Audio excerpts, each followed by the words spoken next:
Hello Kindred Longevity Lifestyle Designers, this is Gavin here with secretsoflongevity.com. If you've heard of it, there was a National Geographic sort of exploration. Now, you can't call it a study because it was not published in peer-reviewed medical journals, but it did provide some semi-relevant data because it was research that was done that turned into a book, and this is the Blue Zones research that's been done by Dan Buettner. Wonderful book, wonderful information that's been out online for several years. It's one of the major things that when I read it 5-6 years ago really pushed me to be interested in making this channel and starting to create content online about longevity. However, there's definitely some myths about longevity, both within the work that they did, that they kind of promoted as fact, even though it was correlative, not causative. And these are also very popular ideas in mainstream medical / health worlds. So the three myths I'm going to be talking about is number 1, married people live longer, number 2, religious people live longer, and number 3, poor people live longer. So in the Blue Zones book, which by the way, there was a team that went around and looked at the 4 longest lived cultures that they could find. They've added more to that now. They have 5 or 6 cultures that they talk about. And essentially they looked at the parallels that they saw between these different cultures and listed those as being the top factors that promote longevity. Now, it could be true in correlation, meaning if you look at groups and compare them and see what are the trends in lifestyle factors, it can be true that, yes, you see those parallel lifestyle factors, and you could say, well, that is probably a cause. You can say it might be a cause, but you can't say it is a cause. So what we have to look at with all of these things is what are the other potential factors that could be causing these people to live longer that could be behind whatever topic this is. So if we're talking about marriage, for instance, the number 1 on the list, the benefits you get from marriage are A, companionship, B, you're with someone that is going to help you in day-to-day tasks, their emotional support, C, you're meeting social expectations of what you're supposed to do with your life. So some of the ideas around why long-term single people don't live longer is potentially because they just feel bad about themselves because they couldn't find a partner to get married to. So what we also have to look at there is perhaps these older studies, and this is more than just the Blue Zones, if we're looking at a population of people that have very traditional values, meaning, you know, it's not today's culture where there's an increasing number of people feeling quite happy with themselves living on their own, or even getting married and then getting divorced later without having spent the majority of their life within that marriage. So if you have a culture that's very traditional and marriage is the norm, and you choose to go outside that norm, you're going to be ostracized to some degree. And you're less likely to be able to have the confidence to see yourself as making this choice on your own and being comfortable with it. Now, if there was a survey done and, you know, say 80% of the people in some region were married and 20% were unmarried, and the reason for those 20% not being married was because they couldn't get along with someone or they couldn't find a partner, then yeah, there could be the chance that that 20% had a lot lower life expectancy just because of that negative emotional thing that they had on their shoulders their whole lives. Had that 20% chosen that willingly and were fully embodied and empowered by it, you could see a completely different result. So instead of trying to make it sound as if this one thing, being marriage, causes longevity, what we should be doing, and this is the same thing with all of those other things, is asking ourselves, what about these things is giving people greater health and longer life? And in my opinion, if we rationalize this, we can, and again, this is only basing on correlation too, because these are qualities we see in these factors, so there need to be better studies done to know for sure. But to me, this makes more rational sense than just flat out saying this one thing causes longevity. So having companionship, whether it's with one person or a few people in a home, can be wonderful for your health, if that is the type of person you are that is going to be better off with that. If you're the type of person that is completely a loner, not in a negative sense, but you just are a lone wolf, and that's your thing, by all means do it. Of course, we have to acknowledge that there's the sexual aspect of marriage and of long-term partnerships. When you have regular access to someone who's willing to have a sexual relationship with you, that's going to have its health benefits. Another major one, and this is more implicit in poorer areas of the world, or poorer areas of even North America, is that when you live with someone that closely, if you get sick or you're run into any kind of disability or trouble, you have someone there to support you. So not just on the emotional support level, but actually physically helping you. If you are living on your own in the mountains and you hurt your leg and you were living in, some underdeveloped country, you'd be hard pressed to be able to find enough help to be able to survive in the long term. So what we really see the health benefits being are very practical reasons, having emotional connection reasons, having like a friend there at all times. Next on the list was religion, and once again, this was a major thing, and it's also a major thing we see talked about by a lot of centenarians. That when asked, what do you think gave you your long life, you hear some sort of mention of, like, maybe they'll throw out one or two lifestyle things, like, oh, I had fun with my friends, I drank a glass of wine every day, and I had a strong belief in God. So we see statistics saying people who go to church live longer, or people who believe in Jesus live longer.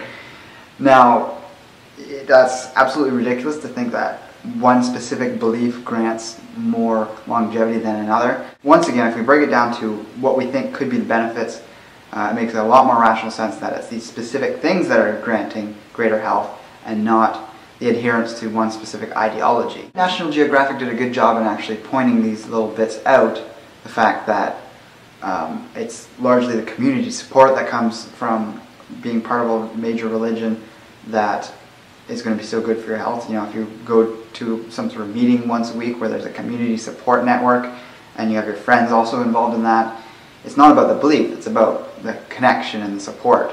For the same reasons that marriage could be beneficial for your health, that we're a communal type species, more or less, most of us.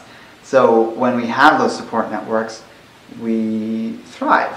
We know that we're supported. We have a deeper sense of relaxation because we know if there were something to happen that would be bad, there's people there that are going to help us, whether it's like the younger generations, whether it's the older generations if we're younger and need help with something in life, whether it's our peers of our same generation to help with anything else. All these things are of huge benefit, and it's too many things to list as to what those things that we might need help with would come from, but again, it's just general life support. Of course, there's also the fact that having that spiritual devotion, while it's not necessary to believe in any one thing to have good morals and live a good life, tends to be that people that have a stronger conviction in those things have a greater desire to lead a more wholesome life, and thus they end up doing things like eating better, looking after people around them better, being a kinder person overall.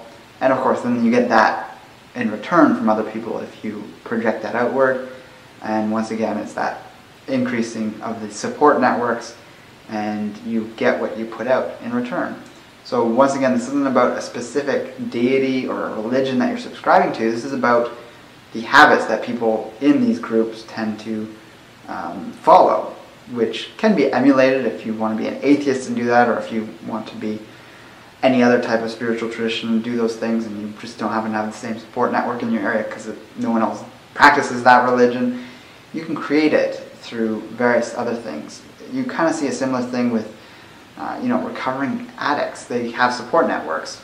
Alcohol Anonymous for both alcohol and drugs. You also see them for various types of mental health, where there's groups that get together on a very regular basis to just basically talk and strategize on how they can better cope with whatever challenges they face. And the last thing on this list is, do you have to be poor to live a long time? So it seems to be a very popular thing that people embrace. And this poverty mind consciousness comes about in such a strong way whenever there's an economic downturn. That hammering home of, like the rich are evil and poor people are the most blessed and good of heart. When in reality, bad people exist, whether it's within rich groups of people, middle income earners or poor people. The only difference is that when you're very wealthy, sometimes you have access to things that are unhealthy and you overindulge in them. So if you look at strictly underdeveloped nations where they don't quite have the same globalization that's hit them yet, so they don't have all the fast food access, they don't have all the problems that is associated with Western culture, all the negative lifestyle factors, then yes, if you were to take the whole population of the world and divide it not by country and region, but to just look at it as one big group and say, here's the richest, here's the middle income earners, and here's the poorest people of the world, you're going to see a lot of longevity down in the longest of people because they haven't fully been hit by McDonald's, overconsumption, all the other fast food chains, all the lifestyle factors that are really going to be negative for your health in the long run. Well, what happens when you take that same framework of how to look at things and apply it just to one region, like say Canada? Well, you see that the highest income earners have drastically less cancer. They have drastically less diseases of varying types, and it's actually the lowest income people that live the shortest lives, at least within one developed country. The same would be true for the US. I did a video a long time ago on this topic, which I'll link to here. I guess that's 2-3 years ago. You can see me, I'm outside in the winter. I think I was on a raw vegan diet there, so don't make fun of me. But you can kind of see my point in that video. I'm talking about an article from the Globe and Mail, which is a Canadian newspaper, where I'm specifically talking about the difference between higher income people and lower income, and why higher income people, at least within one developed country, do live longer. And the simple reason is you have more access to health care. And yes, within Canada we have public health for everyone, but there's still going to be those extra things that cost money that isn't covered by health insurance for everyone. So whether it's getting massages more regular, whether it's getting more access to alternative health care, where there's a lot more preventative type measures that can be done, but then you also have the factors of being able to drive vehicles that might be safer and have better standards. You might have a neighborhood you live in that is safer because you have a gated community. I'm not for gated communities, don't get me wrong, but we have to be realistic in talking about all these different factors that would impact, your risk of accident, your risk of being a victim of crime, your risk of disease because of your lifestyle, and also if you have more money, you have a lot more access to things like organic food and all these other privileges, which should be the norm, basically. Personally, I think the lifespan between the rich and the poor is only going to grow in the future, and that's because what we're coming up to seeing is an increasingly polluted planet. And we're going to see a lot of the therapies necessary to remove this pollution as, being fairly pricey. And also with the incoming medical advances, which are going to be for our benefits. I'm not talking about drugs, I'm talking more like technological, where they're going to be able to regrow various organs. If you need an organ transplant, it's going to match your own body's signature, so you don't have to take immune suppressing drugs. Or you might have nanobots put into you to repair something minor in your body that could be fatal. All these therapies might cost a little bit of money, and that's going to increase the maximum lifespan for people who are able to afford it. That doesn't mean it's going to cause the poorer groups of people to live shorter lives. It just means that they're not going to be able to afford it, at least not at first. Ideally, it would be great if we could live in a world where that was affordable for everyone. But as with anything new, it's going to be available at first to the people with the most money. So I hope this video gave you a different perspective on the realities of what causes us to live longer. It's not as superficial and simple as saying, oh, if you belong to a religion and you're married and you're poor, you're going to live a long time. No, you have to look deeper, look at the actual causes behind that. What are the trends within these groups of people that cause them to live longer? When we just take a surface look at some things, it's not always as they appear, especially in the world of health. It can be very complex, and it's very difficult to get really solid science on any of these things because you can't really laboratory control a lot of these things. They are, trends you have to look at within populations. You have to look at and divide it by lifestyle factors, and you can't necessarily always take a big sample group and say that's going to give you the best result. Sometimes it needs to be a very specific sample group, liken my comparison to looking at a sample group of the world versus a developed nation. Once again, if you look at the whole world, it might seem like lower income people live longer, but when you look at a developed country, you actually see having money increases your chance of longer life, just because you can afford all those therapies and luxuries that extend your lifespan, prevent injury, and preserve your health. So let me know what you think in the comments below. Like, favorite, and share the video if you feel so inclined. And with that, I'll talk to you next time. Take care and embrace life without limits.